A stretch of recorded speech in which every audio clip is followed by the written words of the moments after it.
Hello class 9th. Now today we are starting with equations of motion. One of the most important topic theoretically as well as numerically in chapter motion.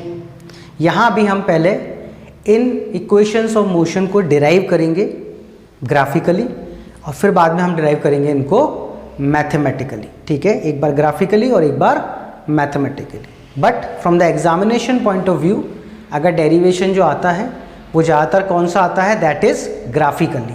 ठीक है, graphically वाला derivation ज़्यादा पूछा जाता है और उसमें से भी कौन सा, मोस्टली सेकंड इक्वेशन या थर्ड इक्वेशन ज़्यादा पूछा जाता है. तो अगर हम पहले देखें तो इक्वेशंस ऑफ मोशन कितनी हैं, 3 हैं. कितनी हैं, 3 हैं. There are 3 equations of motion. First है v is equals to U plus A T. Second है s is equals to U T plus half A T square and the third is v square is equals to U square plus 2as. ठीक है, ये fix है. जो first बोली गई है वही फर्स्ट है, सेकंड जो बोली गई है वो सेकंड है और थर्ड जो बोली गई है वो थर्ड है. ठीक है, इसको आप इंटरचेंज नहीं कर सकते. यहाँ पर जो इक्वेशन दे रखी है उसमें किस किस फिजिकल क्वांटिटी का या सिंबल का क्या मतलब है. u यहाँ पर इनिशियल वेलोसिटी है, आपको मालूम है. v फाइनल वेलोसिटी है. a एक्सेलरेशन है. s डिस्टेंस है, ध्यान रखिएगा. s डिस्टेंस या डिस्प्लेसमेंट. अब यहाँ पर s ध्यान रखिएगा स्पीड नहीं है, इट्स अ डिस्टेंस और डिस्प्लेसमेंट. ठीक है, and t is equals to time. तो ये 3 इक्वेशंस ऑफ मोशन आपको बिल्कुल क्रेम्ड होनी चाहिए. ग्राफिकल मेथड अगर हम स्टार्ट करते हैं तो ये हमारे पास एक ग्राफ है. ठीक है, body is moving in a straight line. कोई बॉडी है जिसके लिए हमने एक ग्राफ बनाया है, वो स्ट्रेट लाइन में मूव कर रही है. ट्रांसलेशनल मोशन जिसको हम कहते हैं. कोई कार चल रही है, बाइक चल रही है, आप चल रहे हैं, ऐसा. एक्सेलरेशन इसका यूनिफॉर्म है, वेरी इंपॉर्टेंट. ध्यान रखिएगा ये जो इक्वेशंस ऑफ मोशन है ये कहाँ अप्लाई होती है, जहाँ पर एक्सेलरेशन कैसा हो, यूनिफॉर्म एक्सेलरेशन. 2 मीटर पर सेकेंड स्क्वायर, 10 मीटर पर सेकेंड स्क्वायर, जो भी हो लेकिन कैसा हो, यूनिफॉर्म होना चाहिए. इसकी इनिशियल वेलोसिटी कितनी है, u है एट टाइम 0. तो हम ये देख रहे हैं कि ये 2 एक्सिस हैं, ये वेलोसिटी और ये टाइम. तो टाइम 0 कहाँ है, यहाँ पर एट द पॉइंट O कह सकते हैं.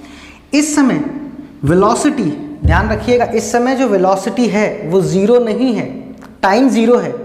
वेलोसिटी की कोई वैल्यू है, क्योंकि आप देखिए ग्राफ यहाँ से स्टार्ट नहीं हो रहा है. अगर ग्राफ यहाँ से स्टार्ट होता तो मैं बोलता कि इनिशियल वेलोसिटी क्या है, 0 है. लेकिन ग्राफ कहाँ से स्टार्ट हो रहा है, फ्रॉम द पॉइंट A. यानी ऑलरेडी जब आप टाइम 0 पर होंगे तो यहाँ कोई वैल्यू होगी, 20, 30, 40 कुछ भी वैल्यू होगी. इसका मतलब बॉडी रेस्ट पर नहीं है, बॉडी स्टेशनरी नहीं है, body is moving with some velocity initially उसके पास कोई वेलोसिटी है.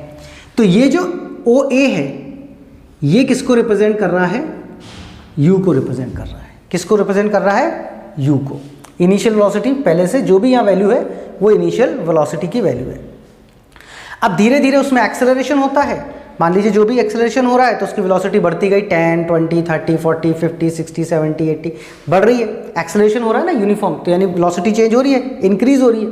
ठीक है, तो उसकी वेलोसिटी, फाइनल वेलोसिटी क्या हो जाती है, v हो जाती है आफ्टर टाइम t.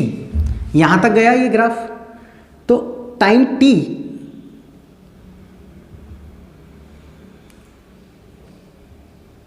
के बाद, ठीक है, इसकी वेलोसिटी कितनी हो गई, ये यहां पहुंच गया. अब मुझे वेलोसिटी मालूम करनी है तो वो कहां से पता पड़ेगी, इस वाली एक्सिस में पता पड़ेगी मुझे, यहां पर. ठीक है, यहाँ पर इस पॉइंट को मैंने मार्क कर दिया n. ठीक है, और टाइम कितना हो गया मेरा, t. ठीक है, जो टाइम t है इसको मैंने किससे मार्क कर दिया, p से. तो ये क्या हो गया मेरा, इतना टाइम लगा इस इनिशियल वेलोसिटी से इस फाइनल वेलोसिटी तक जाने में. कितना टाइम लगा, इतना टाइम लगा. और फाइनल वेलोसिटी क्या हो गई, मोस्ट ऑफ द केसेस में स्टूडेंट दे गेट कंफ्यूज, वो कहते हैं ये फाइनल, ये इनिशियल है, ये फाइनल है. नहीं, ये फाइनल है पूरी, ये पूरी फाइनल है भाई. अगर ये मान लीजिए 40 है तो ये 80 है सपोज करें, तो 80 यहाँ से है ना, ये यहाँ से थोड़ी ना है. ये तो 40 था और ये 80 है, तो 80 कहाँ, ये 80 वैल्यू कहाँ से आ रही है, फ्रॉम 0 टू 80 आ रही है ना, तो ये पूरा फाइनल वेलोसिटी है। इसका मतलब ये हो गया कि AO आपका U हो गया, ON आपका V हो गया और OP आपका T हो गया। ये हमारा ग्राफ इनिशिएट हो गया, ठीक है। अब मुझे फर्स्ट इक्वेशन ऑफ मोशन निकालनी है। आपको मालूम है ये जो ग्राफ है वेलोसिटी और टाइम के बीच में है, तो ऑब्वियस है ये जो ग्राफ है इसकी स्लोप किसको बताती होगी? एक्सेलरेशन को। जैसे डिस्टेंस टाइम का जो ग्राफ होता है उसकी स्लोप स्पीड को बताती है, तो इसका मतलब ये जो आपका वेलोसिटी टाइम का ग्राफ है उसकी स्लोप किसको बताती है? एक्सेलरेशन को। तो मैं क्या बोलूँगा? Acceleration is equals to slope of line AB। Acceleration is equals to slope of line AB। इसी का स्लोप अगर मैंने निकाल लिया तो एक्सेलरेशन निकाल लिया। स्लोप निकालने के लिए आपको पता है, स्लोप निकालने के लिए मेरे पास फॉर्मूला क्या है? Perpendicular upon base. Perpendicular upon base. तो मुझे क्या करना पड़ेगा? परपेंडिकुलर और बेस के लिए एक ट्राइंगल चाहिए, अभी तो दिख नहीं रहा, ठीक है। मैंने यहां पर एक लाइन ड्रॉ करी, ठीक है, इसको मैंने मार्क कर दिया M, ठीक है। अब अगर आप देखें तो यहां आपको एक ट्राइंगल दिखने लग गया, ठीक है।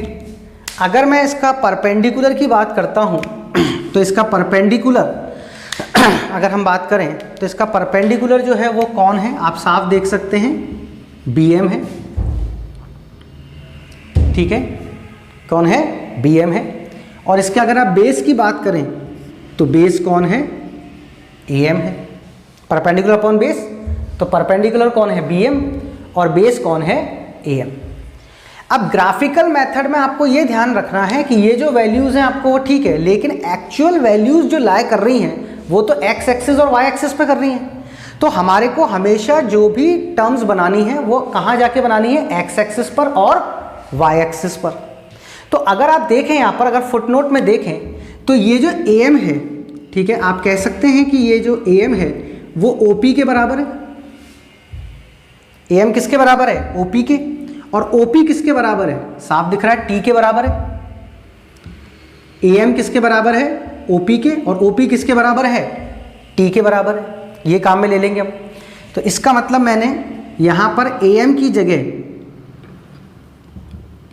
क्या लिख दिया? OP लिख दिया। BM जो है, ठीक है, ये किसके बराबर है? AN के। किसके बराबर है? AN के। आप देख सकते हैं BM किसके बराबर है? AN के। और AN किसके बराबर है? अगर आप सोचें AN ये किसके बराबर है? ठीक है, तो ON में से, ठीक है, ON में से आप OA माइनस कर दीजिए। ON ये पूरा, ठीक है, ON में से आप क्या माइनस कर दीजिए? OA माइनस कर दीजिए, तो AN बचेगा कि नहीं बचेगा? ठीक है, सोच के देखिए, ये पूरा मेरा ON है, ठीक है, और ये A है, ठीक है। आपने कहा ये U है, ठीक है, तो अगर आपको AN चाहिए तो ON में से आप क्या माइनस कर दीजिए? OA माइनस कर दीजिए, तो अपने आप AN बच गया कि नहीं बच गया? तो BM किसके बराबर था? AN के बराबर, मैंने पहले लिखा। उसके बाद, ठीक है, AN की जगह मैं क्या लिख सकता हूं? ON माइनस OA अपॉन कौन है? OP।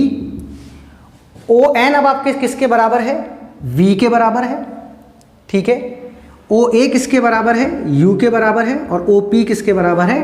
T के बराबर है।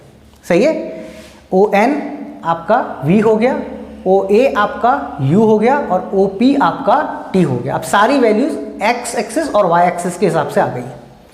तो आपका जो कॉन्सेप्ट बन गया, स्लोप किसके बराबर थी? एक्सेलरेशन के। तो A इजिकल्स टू क्या हो गया? V minus U upon T. A is equals to क्या हो गया? V minus U upon T. अब यहां से आप आगे चल लीजिए, ठीक है। तो सपोज कीजिए आपने ये लिखा, तो AT इजिकल्स टू क्या हो गया? V minus U. और V इजिकल्स टू क्या हो गया? ये माइनस का U इधर गया तो क्या हो गया? प्लस का AT। तो ये मेरी क्या बन गई? First equation of motion, that is V is equals to U plus AT। ठीक है, सबसे पहले मैंने एक्सेलरेशन देखा क्या है? स्लोप ऑफ लाइन AB के बराबर है। स्लोप किसके बराबर है, परपेंडिकुलर अपॉन बेस के बराबर है। परपेंडिकुलर किसके बराबर था, bm के बराबर था। बेस किसके बराबर था, am के बराबर था। ठीक है, bm आपका ठीक है किसके बराबर आ गया, an के। am किसके बराबर आ गया, op के। an किसके बराबर है, आपने देखा on माइनस ओए, on माइनस ओए। on की जगह क्या लिखा मैंने v, oa की जगह मैंने क्या लिखा u, और op की जगह मैंने क्या लिखा t। तो a इजिकल्स टू क्या हो गया, v minus U upon T. Cross multiply किया, at is equals to v minus U, और v इजिकल्स टू क्या हो गया, u प्लस at। तो that is how we have derived the equation of motion. क्या डिराइव कर लिया हमने, इक्वेशन ऑफ मोशन। तो वो भी कौन सी, first equation of motion by graphical method. तो that is how equations are derived in graphical manner. ठीक है,